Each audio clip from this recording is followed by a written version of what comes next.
All right, guys, today's video, I'm going to show you how to resample with your Octatrack, or specifically how to set it up.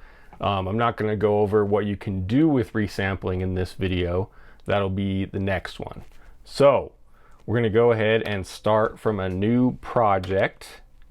Just do everything from scratch here. Create empty project. Boom.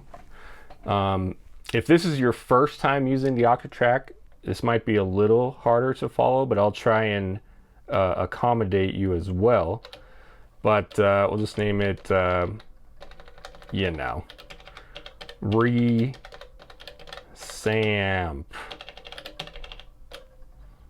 And if you want, you can go ahead and name it Resamp template or whatever, something to indicate that it's a template, because once we're done with this, then you can save it as a template, and then you can use that to, start from different projects.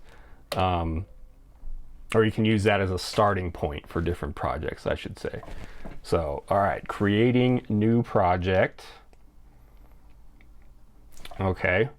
And yeah, I mean, basically, if you want to use it as a template, you would just save it at the end of this, and then that way you can just start, you basically load it every time you need to use it. But then make sure that you save it as something else so that way you don't overwrite it. Anyway, that's just a quick aside because I know I'm going to forget that later. Anyway, okay, so real quick, I'm going to just set up my MIDI here. Transport and clock. If you need help with MIDI, leave a comment down below and I'll help you out. I don't actually have a video on just MIDI, but again, if you need help, let me know down below. So, okay, the MIDI setup. So let me make sure here. Yeah, so I actually have my Digitac 2 and my Digitone 2 hooked up over here off camera, and I'm going to use those to resample from. So obviously that's one of the best ways to use this, but of course you can have anything plugged into the Octatrack and to resample from. I guess I should say the way that this is going to work is you want your whatever you're sampling into here, it's easier if it's hooked up via MIDI, so that way when I press play on here, it automatically starts playing the other devices, the other machines, and then that way you end up with a perfect loop. So there's no issues with that. Anyway, okay, so my tracks 1 and 5 are going to be for, they're going to be through machines, and that's because I have two machines, two stereo inputs over here. That I'm gonna sample from. So I want T1 to be one of the machines, and then I want T5 to be the other one. So go ahead and double tap this if you're not familiar. Hit left, go to through. Okay, so that one's set up as a through track, and then here in the source menu is where you choose the source. So I have it in as a stereo pair into A and B, inputs A and B. So you want it to be A and B here. And then also a couple things to note, you want to turn this level up all the way. And then you also want to turn this volume up all the way. And so that'll just ensure that the volume is coming in, how you would expect it to from your other devices. Okay, track 1's done. Track 5. Double tap that, hit left, go to through, no to back out, and then this one is going to be C and D. Whoops, C and D. Do not do C plus D because that will sum both channels into one, which will make it mono. But C space D is a stereo pair. So, okay, and then again, turn up the volume, the level right here, and then turn up this volume encoder right here. Boom. So, and then the final thing to make sure that you have audio coming through, go ahead and hit record. and then you want to lay a trig just on number 1 there. You don't have to worry about the page or anything like that, page size. And then, so from here, where you laid the trig on T5, come over to T1, lay another trig, and then you can get out of record. And then once you press play, you have sound coming through. So, okay. So now the next thing we want to do is we want to utilize basically a recording trig. So the way to do that is go ahead and hit function and record 1. That will take you to setup 1. And then from here, so this is where you do want to set a couple things. This is the default menu, of course, because I started a new project. So the one thing you want to look at is the RLen here, which is record length. You can leave that at max. However, in this case, I want to set it to 16. You know, you can set that however you want. Just keep in mind, of course, with max, you are limited to, you know, the maximum length and the memory of the Octatrack. I don't want to go too much into that right now, but as you can see right here, it says 16S. So by default, your maximum length would be 16 seconds.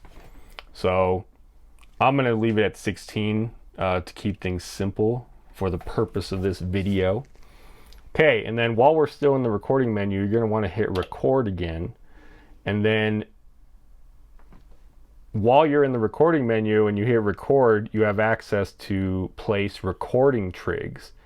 So if you place a trig right here, you might have seen that it flashed red there while I held the trig. That means that every time this pattern loops, it's going to record from this trig. So of course, in practicality, that's not going to work for us because we don't want it to keep recording like every single time it loops around. So what you want to do is hold function and then press 1. Then you end up with this yellow trig. So what that means is that it's only going to trig when it's armed. So it's kind of like record arming, like in a DAW. But of course, that's a bad word here because we're all about DAW-less here. No, not really, but this is DAW-less, of course. So anyway, so you have this trig laid. And so every time you arm this track, it will activate this recording trig, and then it'll record once for however long you set your R length to be. So in this case, once we arm this track, it'll play this trig, start recording, and then it'll stop after 16 steps. That's what that means. So after 16 steps, you'll have a perfect loop. So that's why you want to have your other machines ready to go, you know, in terms of MIDI, because then that way it's super easy. I'm sure you can see now it's super easy to sample like a perfect loop right here. So, okay, so that's that one. Oh, well, one thing I want to mention too, you notice these lights lit up. So these are going to be your sources from where you're going to record. So, and then you'll also see that it's they're highlighted over here. So this is essentially like kind of a parameter lock kind of thing. So in this case, we don't want this to record all 3 of these sources because this one's A and B, this one's C and D, and then this one's internal, meaning, you know, sampling from the Octatrack itself.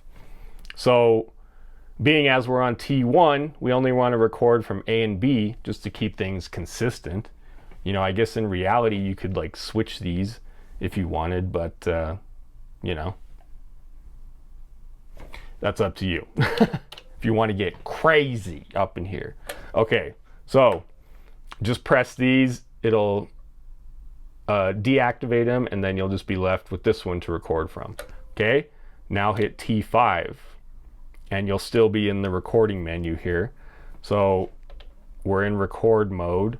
So you want to go ahead and lay your trig by holding function and 1. Hold 1, and then you'll notice here that it's already set up for A and B, but in this case we want C and D. So bam. So if we check, go back to T1, boom, hold that trig and it shows A and B. Go back to T5, hold that one, it shows C and D. That's exactly what we want.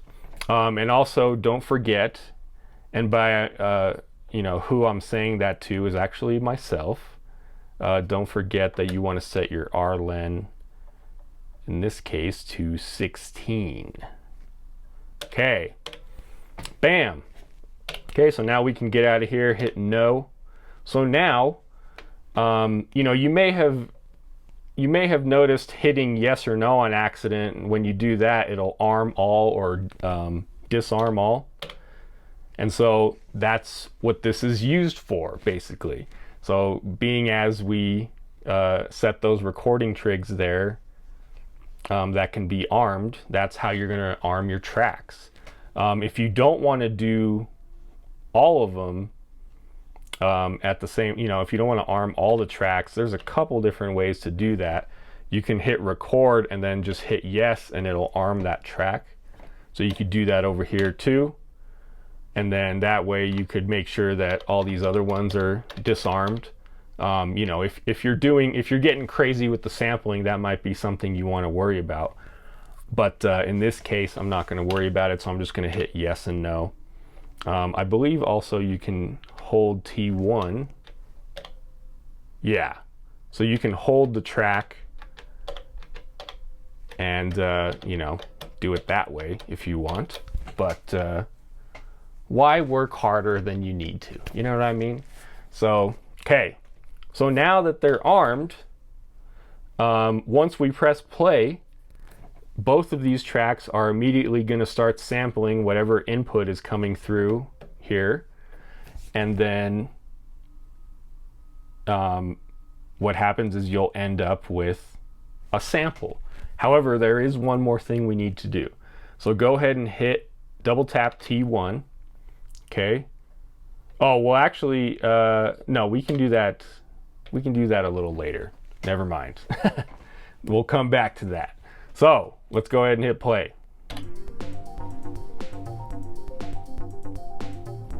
Okay. So I should have brought your attention to the screen here. Once you record, we'll do it again. Arm all. Once you start recording, you'll see a plus appear next to T1 and T5 here. Bam and bam. And that's good news because that means that you are indeed recording. And then of course it's gone already because it stopped recording. So then what you have now, you can actually go to the audio editor. Well, actually, no, we'll do that in a sec as well. We'll come back to that. But so now we're going to utilize parts in order to, you know, so now the question is we sampled, so what do we do with the samples? We want them to play back and we want to slice them up and chop them and do all kinds of crazy stuff with them. So we're going to utilize parts for that. So if you hold down part or just press it, you'll notice you have 4 parts. But if you want to change to a part, hold down part and then hit, we might as well go to 2 to keep things, you know, simple. But if you want to be crazy, go to part 4, you know. So I'm going to go to part 2. Bam. So now we're on part 2. You'll notice immediately that the through tracks that we set are changed. So the tracks are not, you know, they're different from part to part. So we're going to use that to our advantage in order to play back these samples. So let's go ahead and hit T1, double tap that, and then let's go to flex because you have more options with samples with flex versus static. So, okay, we're in flex, and then if you hit right, you'll notice that we have these recording sections here or whatever. They're called recording buffers. So each track has its own recording buffer, and when you sample to a specific track, it goes automatically into the recording buffer. So again, to keep things consistent, I'm just gonna select recording 1 and recording 5 for T5. So there's recording 1, and before you even get out of here, hit T5, and then go left, go to flex, hit yes, go right, and then scroll up to R5. Bam. Okay, so now we have T1 set to a flex track, T5 as well, and they both have the recording buffers loaded into them. So as soon as we lay a trig here, so the trigs are carried over from part to part. So you don't actually have to lay a trig right now. But in the next video, when I talk about what you can do with resampling, we'll talk more about laying more trigs. Anyway, so now if we hit play,